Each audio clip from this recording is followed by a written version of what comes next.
क्या जो हम कंप्लीट हीमोग्राम कराते जी, हैं ब्लड टेस्ट, उसमें कुछ समझ में आ सकता है? बिल्कुल बिल्कुल। सो बेसिक जो टेस्ट होगी ब्लड कैंसर्स की डायग्नोसिस के लिए, तो वो सबसे इम्पोर्टेंट है जो CBC, जो कंप्लीट ब्लड काउंट हम कराते हैं। So this is the most basic test, और उसी से अभी भी आपको ऑलमोस्ट 50-60% इन्फॉर्मेशन मिल जाते हैं किस प्रकार की इलाज हम मतलब बीमारी को हम देख रहे हैं, या एक्यूट ल्यूकीमिया या क्रॉनिक ल्यूकीमिया। अगर एक्यूट ल्यूकीमिया है, अगेन विच वेराइटी, ये कोई AML बोलते हैं यानी कि माइलॉइड ल्यूकीमिया, या ALL बोलते हैं लिम्फोइड ल्यूकीमिया। तो कौन सी वेराइटी है, कौन सी सबसेट है, कौन सी, तो ज़्यादातर इन्फॉर्मेशन आपको 50-60% इन्फॉर्मेशन मिल जाता है। लेकिन कंफर्मेशन के लिए हमें और भी आगे एडवांस टेस्ट करते हैं, जैसे हम बोलते हैं फ्लो साइटोमेट्री, यानी कि ये कौन सी वेराइटी है, कौन सी सेल ऑफ ओरिजिन कहाँ है इसकी, किस लीनिएज से आ रहा है। जैसे हम ब्लड सेल्स अब देखोगे, वाइट सेल्स, उसमें काफ़ी सबसेट्स होती है। वाइट सेल्स में न्यूट्रोफिल्स आपने सुना होगा, लिम्फोसाइट सुना होगा, ऐसा वेरियस सबसेट्स होती है। तो ये किस प्रकार से लीनिएज से आ रहे हैं, तो ये सारी इन्फॉर्मेशन हमें आगे का टेस्ट करने से यानी फ्लो साइटोमेट्री करने से पता चलेगा। एक बार हमें लीनिएज पता किया तो फिर अकॉर्डिंगली हम ट्रीटमेंट उसको डिज़ाइन करते हैं। अच्छा, आप बता रहे थे AML और ALL, इसके बारे में एक और लोगों में ये जानकारी भी है कि ये बच्चों को ज़्यादा होता है।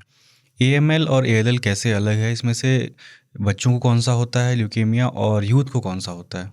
राइट।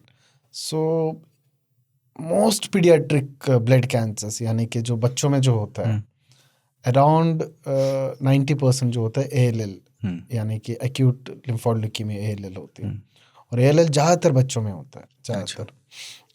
आप देखो अगर अडल्ट और इसमें कंपेयर करोगे, बुजुर्ग लोगों में भी ल्यूकीमियाज होती है। Most of these ALLs are in the kids, and important thing in जो किड्स में होता है, you can treat them, cure rates बहुत ज़्यादा है अगर हम ALL जो होता है वो बच्चों में कंपेयर टू द अडल्ट्स। जो अडल्ट्स में जो क्यूर रेट्स है वो बहुत कम होती है compare to the kids. Kids में ट्रीटमेंट करना और इसके रिजल्ट्स बहुत अच्छा है, अगर स्पेशली ALL की बात करें।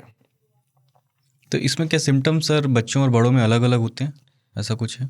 ज़रूरी नहीं है। जैसे बच्चों में इन्फेक्शन की वजह से ज़्यादातर लोग प्रेजेंट करते हैं, या कई ब्लीडिंग स्पॉट्स की वजह से प्रेजेंट करते हैं, फिटीग, या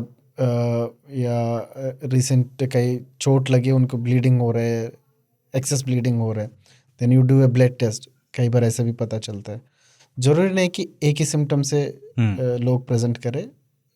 सिम्टम्स कैन वेरी, बहुत अलग अलग पैटर्न से प्रेजेंट कर सकते हैं, बट अगर देखो तो ज़्यादातर लोग या फिटीग, इजी फिटीग या इन्फेक्शंस, आमतौर पर इंडियन सिचुएशन में we see lot of kids presenting with infection as the first symptom. जैसे वो प्रेजेंट किया इन्फेक्शन के लिए, फीवर के लिए, आप एवेल्यूएट करोगे तो आप पता चलेगा ब्लड कैंसर है। तो मेजॉरिटी अभी भी प्रेजेंट करते हैं इन्फेक्शन यानी कि फीवर के साथ प्रेजेंट कर सकते हैं।